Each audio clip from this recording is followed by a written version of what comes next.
Hi, hello, and welcome to the channel. Don't forget to like and subscribe if you're new. And let's get started.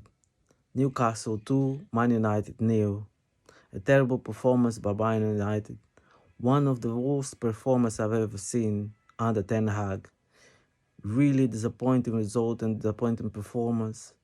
And now Newcastle has leapfrogged us for the third spot in the Premier League. Now Newcastle is third at the moment, and we are fourth, even though we have the same number of points.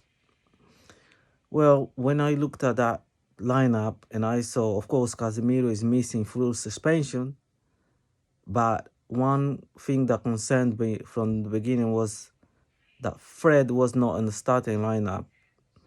I think without Casemiro, we needed Fred's energy, Fred's ability to win the ball high up the pitch was essential. I don't know, I had someone mention that he's ill or was ill or something. But if he was ill, when why was he on the bench? Anyway, we started with midfield with Sibica and McTominay was playing more like a 10 than an 8. And Bruno. Sibica, McTominay and Bruno. But Newcastle completely dominated the first half. And the reason why Newcastle dominated the first half was our midfield was dead.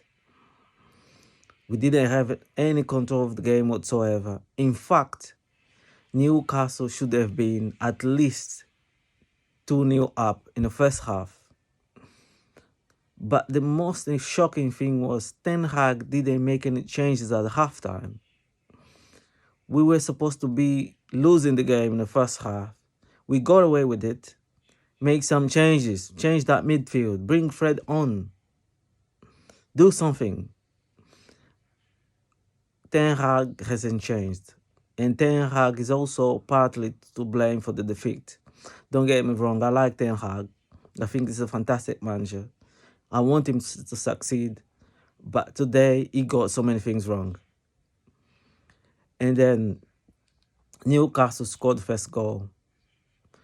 And after we being dominated in the first half, they still dominate in the second half. Ten Hag doesn't make any changes, and then we conceded.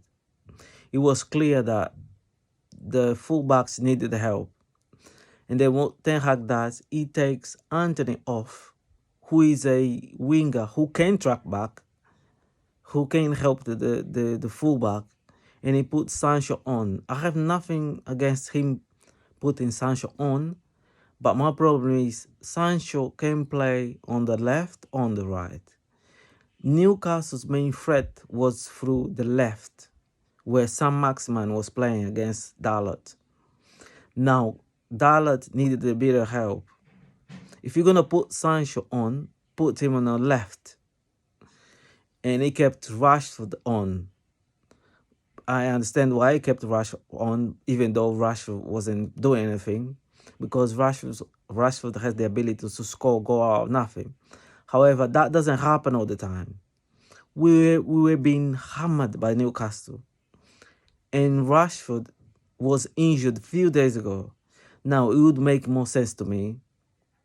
Keep Anthony on and put Sancho on the left and takes Rashford off, or put Rashford as a striker. Anyways, the other substitution that was weird was the substitution of the centre-backs. I'll tell you what, if Varane stays on the pitch, I don't think Callum Wilson scored the second goal. But Ten Hag changed the both centre-backs. And we didn't have that height in defense. And that's why we considered the second goal. Anyway, we lost 2-0, but it could have been a lot worse. It could have been another result like Liverpool. It could have been 4 or 5. But credit to Newcastle, they were the better team. Credit to Newcastle, they deserve to win. But the problem is now top 4 is in danger because Newcastle has leapfrogged us. And we still have a problem in midfield because Casemiro will still miss 3 games for suspension. Now, Ten Hag need to solve that midfield problem, and he need to solve that quick. Because judging by today's performance, we might drop some more points against other teams as well. Because it doesn't matter who we play against. Without Casemiro, we're simply not the same team. And I'm really disappointed. I hope that midfield get fixed. I don't know what Ten Hag can do to fix that midfield. But that midfield is a problem without Casemiro. I mean, without Casemiro, there's a big hole in our midfield. And that needs to be solved. We had so many bad performances. The players didn't show up. The hair kept us in the game for the first half. And if it wasn't for the hair and Newcastle misfiring, this result could have been really bad. We could have been thrashed by Newcastle like we've been done by Liverpool. Anyway, there's still hope. There's still so many games to play. As long as we get that midfield fixed, and in a few weeks we're gonna have Casemiro back, I still think we can still finish third and definitely fourth. But we have issues that need to be solved. Anyway, thanks for watching. Don't forget to like and subscribe, and I'll see you in my next video. Thank you very much. Bye.